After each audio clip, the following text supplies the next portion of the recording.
Now, some businesses are still trying to recover from the impact of last year's July unrest. In September, the National Empowerment Fund, together with the Solidarity Fund, launched a financial relief program to support the recovery of small, medium and micro enterprises. It was worth over 580 million rand. Now, let's speak to Mr. Mziwabantu Dayimani from the National Empowerment Fund for an update. Thank you so much for your time this evening, Mr. Dayimani. Maybe take us through what the fund has actually done so far and how many businesses it has helped.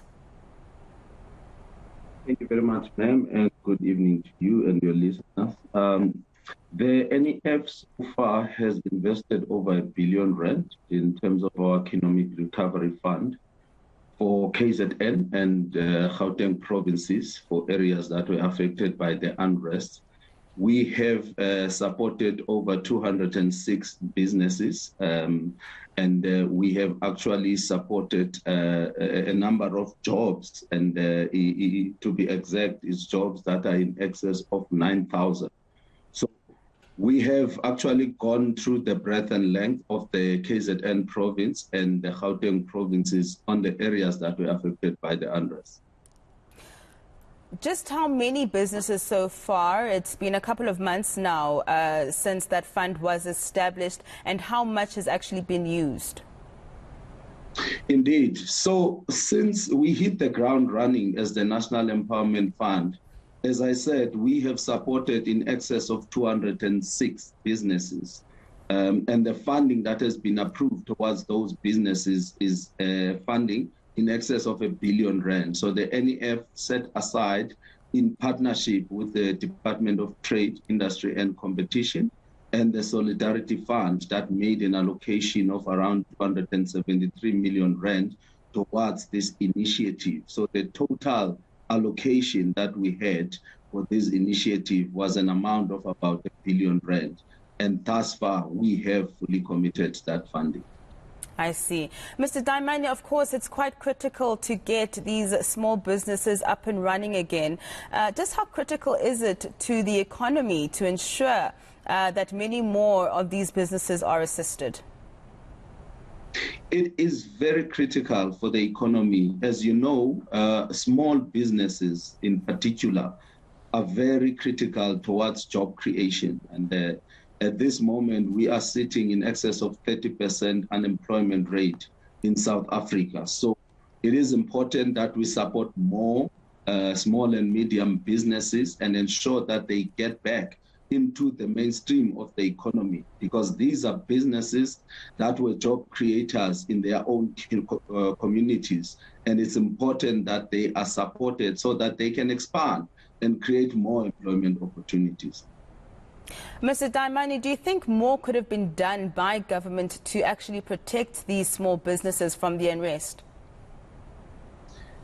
I think the issue of unrest, as you know, is a topical thing in the country. I think the government has done its best. If you look at the amount of funds that have been made available for businesses through entities like the Industrial Development Corporation, the NEF, the DTIC, the CFA. I think in the DTIC family alone, being NEF, IDC and DTIC, in excess of 5 billion rand was made available for businesses. And other state-owned entities also rallied in order to answer to the call that the president made in order to rebuild the communities. It's unfortunate that we went through the unrest, but I think the government responded extremely well in order to ensure that the impact of those unrest is managed and contained. Yeah, it was quite devastating what we saw unfolding in July last year, Mr. Dayimani. Are you able to give us maybe an example of maybe one of the businesses you've helped and the response from the owners? Yeah, so I will choose one that is very close to our hearts as the NEF. It's actually a small SME youth-owned business, which is in KwaMashu Township, Lindo's Kiosk. It's a small takeaway shop, but what is important for us in that we were able to support an SME who lost everything during the riots and were able to rebuild. And we actually kept to the mantra that our Minister of Trade and Industry and Competition has actually inculcated in us, which is build back better. So we didn't only restore what was there before, we actually built better, in a sense that before there was a corrugated iron structure, but now there is a decent structure which is built according to modern equipment that is operating in Kwamashu. It actually is operational at the moment, and we are very proud of the achievements of that particular entrepreneur, which is Mr. Silindelo Masikane. Wow, that's an amazing story. Mr. Dayimani, I think as South Africans, you would understand that there's a lot of concern around corruption when it comes to how these funds are distributed. What are the measures that are in place to avoid that? Indeed, I think as the National Empowerment Fund, we pride ourselves in having achieved clean external audit opinions for the last 18 years. So it is important for us that anything or any funding that we manage, it is scrutinized in accordance with the Public Finance Management Act. So what the government did after the funds were actually deployed by the Development Finance Institution, they instituted a special audit that was focused on the work that we did during that period. And I'm happy to say that our external auditors have completed that process, and they have actually given us a clean audit through that process. So, which is a testament of the governance and the processes that we employed in order to ensure that those funds are actually deployed to the intended beneficiaries. And I'm sure there might be some small business owners who are probably only hearing about this fund today, who were also affected by the July unrest. Is there a way to get in touch with the officials from the fund, or is the fund itself the one looking or seeking for these businesses?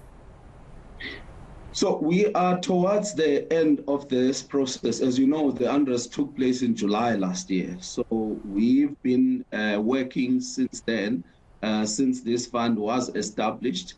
There are still some funds left, but it's very small amounts of money. Anyone who would like to access them is welcome to contact us. They can go to our website, www.nefcorp.co.za. They'll find all our details there and they can apply, but I'll urge them to do so urgently because the funds are actually very limited as we speak. Thank you so much for your time this evening. That is Mr. Mziwabantu Dayimani from the National Empowerment Fund, giving us an update on the work they've done to assist SMMEs affected by the July unrest.